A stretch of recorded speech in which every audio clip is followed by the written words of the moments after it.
Bonjour Rachel, alias RX Calligraphe. RX, oui. Oui. Vous êtes artiste, peintre et calligraphe. Mais alors, comment travaillez-vous? Comment faites-vous pour créer des œuvres qui réunissent tous ces éléments?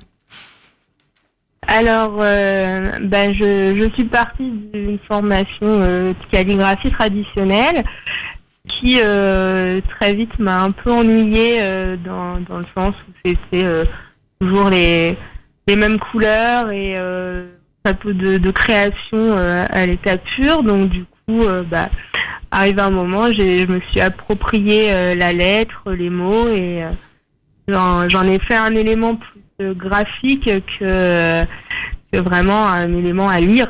Oui, parce que vous peignez des citations. Voilà, des citations ou des certains de mes propos ou de choses que j'ai en tête.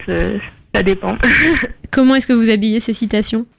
En fait, des fois, je vais partir d'un fond parce que je suis très coloriste et du coup, je pars de l'aléatoire en fait. Je laisse fuser des encres. Je travaille avec des encres acryliques et en fait, la fusion des encres dans l'eau donne un résultat complètement aléatoire.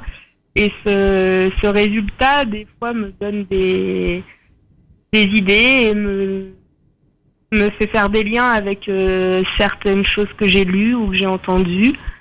Ou à l'inverse, il y a vraiment une situation que j'ai lue dans un livre qui me parle et qu'il faut que je mette en image, on va dire.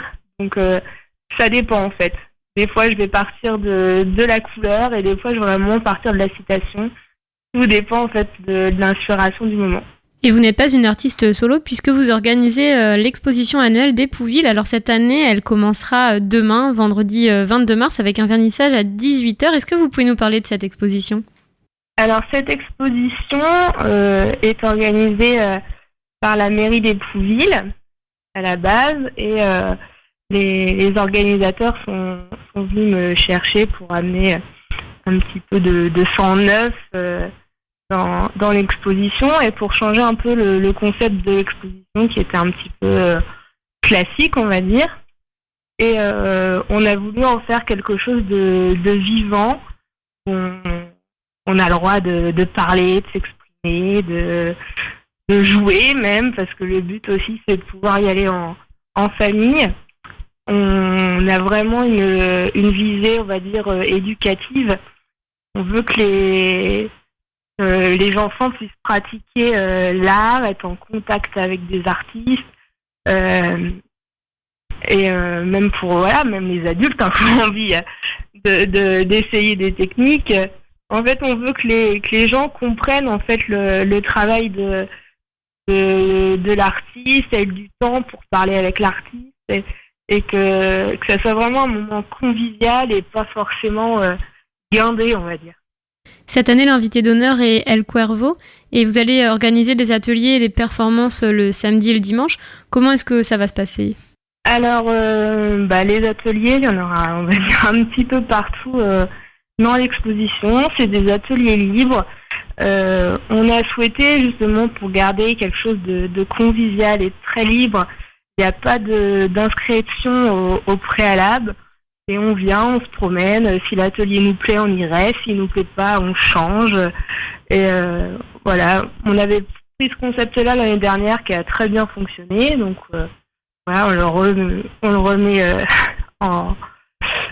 au goût du jour cette année.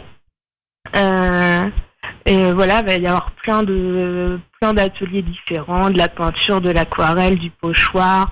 Il y a des personnes qui vont être là pour faire vraiment de la performance, donc soit sur leur propre toile qu'ils sont en train de créer, soit sur des formats plus grands, sur des plaques de médium bien plus grandes. Il y a aussi une fresque qui va être réalisée pendant le week-end, une fresque d'à peu près 3,50 m sur 5 mètres, ça a effectué par Prévision Graffiti. Et voilà, on a beaucoup d'artistes qui vont se produire. Il y aura à nos heures qui va se produire. Benji Chapon aussi va nous faire une performance et on a plein de petits ateliers qui vont être dirigés par des artistes comme Caroline Néné, comme Yak, comme la compagnie des Lapins Bleus, par moi-même. Et voilà, on espère que ça va rencontrer son public. Quel espace accueille l'exposition et les ateliers ? Alors, ça va se passer à Épouville, dans l'espace Arsène Lupin et dans la salle Grimaud. C'est deux salles qui sont juste l'une à côté de l'autre, qui sont en face de la gare SNCF. À Épouville, on ne peut pas trop se tromper. Super, très pratique alors. Vous pouvez retrouver toutes ces informations sur la page Facebook de RX Calligraphe, mais également sur la page d'Agendavre pour donc l'exposition annuelle d'Épouville qui rassemblera énormément d'artistes que vous pourrez rencontrer, qui pourront vous initier à leur art, et donc dont le vernissage est vendredi à 18h. Samedi et dimanche seront dédiés aux ateliers. Merci beaucoup Rachel pour cette interview et on vous souhaite une bonne journée. Merci.